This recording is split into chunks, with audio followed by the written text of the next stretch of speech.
Bismillahirrahmanirrahim. Assalamualaikum warahmatullahi wabarakatuh.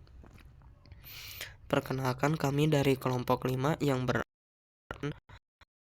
ini akan membahas sistem berdarah pada manusia. Sebelumnya perkenalkan, nama saya Davi.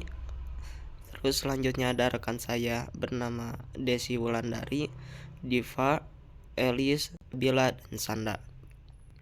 Oke, selanjutnya akan membahas golongan darah. Golongan darah ditentukan oleh antigen di permukaan sel darah merah dan antibodi di plasma darah. Ada dua sistem utama, yaitu ABO dan rhesus atau RH. Yang pertama kita akan bahas sistem ABO. Golongan darah A memiliki antigen A pada sel darah merah, antibodi anti B di plasma, hanya bisa menerima dari A dan O, bisa mendonorkan ke A dan AB. Selanjutnya ada golongan darah B, memiliki antigen B pada sel darah merah, antibodi anti A di plasma, hanya bisa menerima dari B dan O, bisa mendonorkan ke B dan AB.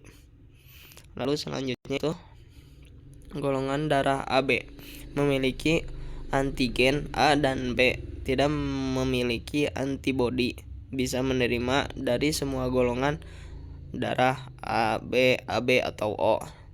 Disebut penerima universal, hanya bisa mendonorkan ke AB saja. Lalu yang terakhir ada golongan darah O, tidak memiliki antigen tetapi memiliki antibodi anti A dan anti B, hanya bisa menerima dari O tetapi mendonorkan ke semua golongan, disebut donor universal.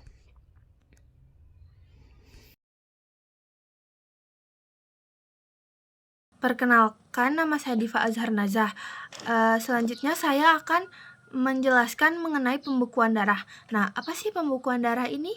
Pembekuan darah atau koagulasi adalah proses alami tubuh untuk menghentikan pendarahan setelah terjadinya cedera atau kecelakaan. Proses ini mengubah darah cair menjadi bentuk gel yang padat, membentuk bekuan darah dan gumpalan. Nah, proses pembekuan darah ini bertujuan untuk menghentikan atau menutup luka pada pembuluh darah agar tidak kehilangan terlalu banyak darah. Terima kasih. Perkenalkan, nama saya Elis. Selanjutnya, saya akan menjelaskan komponen utama dari pembekuan darah. Yang kesatu ada trombosit, sel kecil yang pertama datang ke lokasi luka.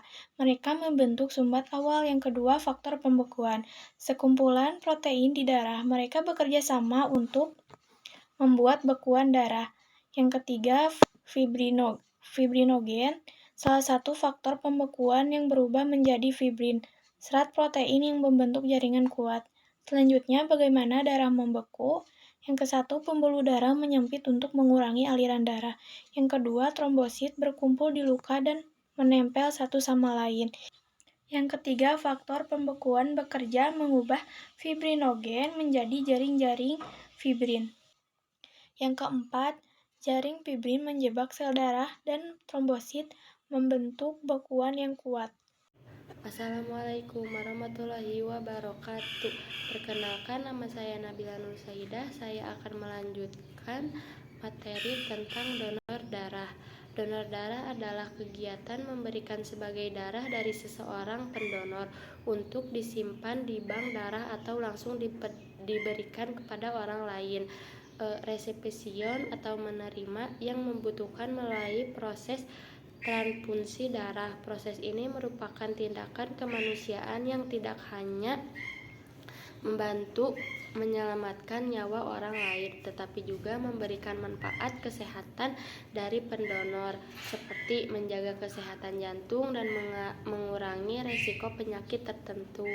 Assalamualaikum warahmatullahi wabarakatuh. Kenalin, nama aku Sanda Resti Alifah. Di sini aku bakalan ngepresentasiin bagian jenis donor darah.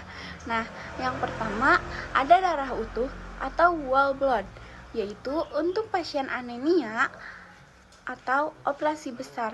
Nah, yang kedua ada donor trombosit, yaitu diberikan kepada pasien kanker atau penderita DBD yang mengalami pendarahan. Nah, yang ketiga ada donor plasma, yaitu untuk pasien luka bakar atau infeksi serius. Nah, yang keempat ada double red cell donation, yaitu diberikan kepada pasien yang kehilangan banyak darah akibat cedera. Perkenalkan, nama aku Desi Wulandari. Di sini aku akan menjelaskan tentang jenis golongan darah. Golongan darah A memiliki antigen A di sel darah merah dan antibodi B di plasma darah. Golongan darah B memiliki antigen B di sel darah merah dan antibodi A di plasma darah. Sedangkan golongan AB memiliki antigen A dan B di sel darah merah serta tidak memiliki antibodi A maupun B di plasma darah. Golongan darah O tidak memiliki antigen A maupun B di sel darah merah, namun memiliki antibodi A dan B di plasma darah. Nah, yang selanjutnya ada pentingnya kecocokan golongan darah. Nah, yang pertama ada sistem ABO atau penentuan kesesuaian berdasarkan antigen A dan B pada sel darah merah. Yang kedua ada sistem Rhesus atau RH, yaitu menentukan keberadaan atau ketidakberadaan antigen A dan B pada sel darah merah.